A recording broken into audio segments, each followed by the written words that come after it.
हमने पढ़ा था वाक्य किसे कहते हैं। अब पढ़ेंगे हम वाक्य के प्रकार। वाक्य किसे कहते हैं हमने पढ़ा था, जिस किसी भाव या विचार को पूर्ण रूप से प्रकट करने वाले समूह को, जो हम समूह बोलते हैं, या सार्थक पदों को, उसको हम बोलते हैं वाक्य। ठीक है। अब हम पढ़ेंगे वाक्य के प्रकार। अब वाक्य के कितने प्रकार होते हैं? वाक्य के 3 प्रकार होते हैं। कितने प्रकार होते हैं? 3 प्रकार होते हैं। पहला सरल वाक्य, दूसरा संयुक्त वाक्य और तीसरा मिश्र वाक्य।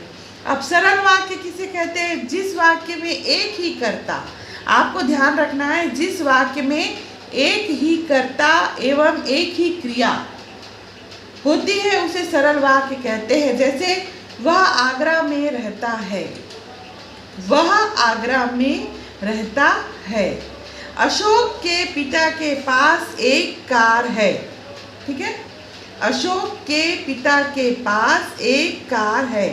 अशोक यहाँ जो है वो कर्ता है और कार है क्रिया। राधा कक्षा 5 में पढ़ती है। राधा कर्ता है, पढ़ती है क्रिया, कक्षा 5 में पढ़ती है। तो ये हो गया सरल वाक्य। ठीक है, आपको समझ में आ गया?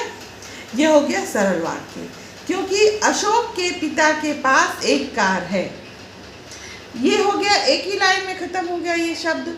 अब देखिए संयुक्त वाक्य किसे कहते हैं। जैसे हमने रवि को बुलाया था किंतु वह नहीं आया।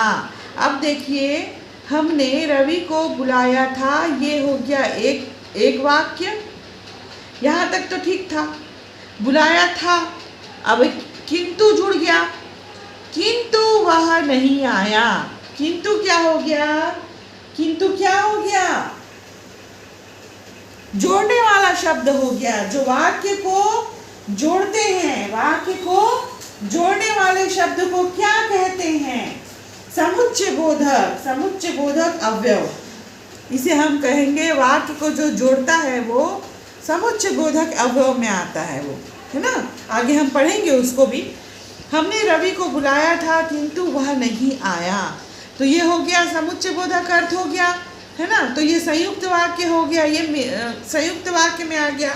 वह आया और चला गया। अब दूसरा लाइन देखिए, वह आया और चला गया।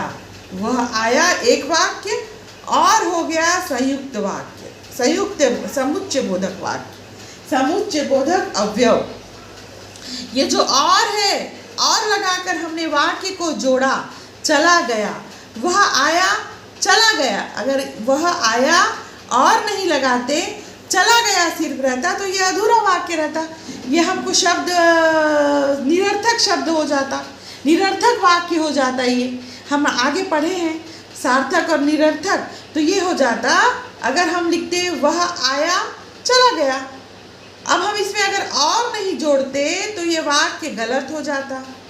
हम और जोड़े इसलिए वह ये वाक्य पूरा है। राम स्टेशन देर से पहुंचा, तब तक ट्रेन जा चुकी थी। अब देखिए राम स्टेशन देर से पहुंचा, ये एक वाक्य। यहाँ से यहाँ तक एक वाक्य। तब तक ट्रेन जा चुकी थी। तब तक, ये क्या हो गया? तब तक। हम इसको कैसे जोड़े? तब तक।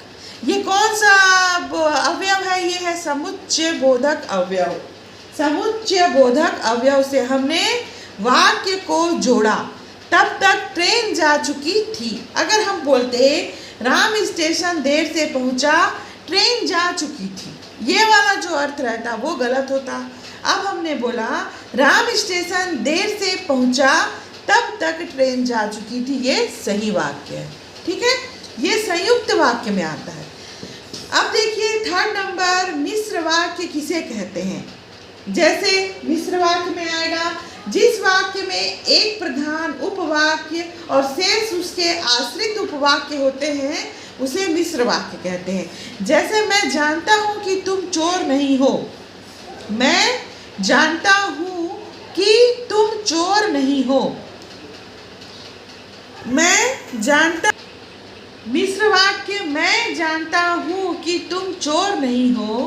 प्रधान उपवाक्य क्या है? मैं जानता हूँ। प्रधान उपवाक्य मैं जानता हूँ। प्रधान उपवाक्य पहली वाली लाइन को बोलेंगे, प्रथम लाइन को। आश्रित उपवाक्य कि तुम चोर नहीं हो, कि तुम चोर नहीं हो। ये हो गया मिश्र वाक्य। क्या हो गया? मैं जानता हूँ, ये ठीक है। ये है मिश्र वाक्य मैं जानता हूँ। उसके आगे कि तुम चोर नहीं हो, हम किससे जोड़े? आश्रित उपवाक्य। इसको हम क्या बोलेंगे? कि तुम चोर नहीं हो, हम कि तुम आश्रित उपवाक्य। समझ में आया बच्चों? एकदम इजी है, बहुत सरल है। इसको फिर से समझना इस बात को। तब तक ट्रेन जा चुकी थी। अगर हम तब तक नहीं लगाते तो ट्रेन जा चुकी थी हम जब लिखते तो ये वाक्य हमको गलत और अधूरा लगता। इसी प्रकार से मिश्र वाक्य मैं जानता हूँ, मैं जानता हूँ हमने बोला, पर क्या जानता हूँ? पर मैं क्या जानता हूँ? मैं जानता हूँ कि तुम चोर नहीं हो। हमने क्या लगाया? कि तुम। क्या लगाया? कि तुम चोर नहीं हो।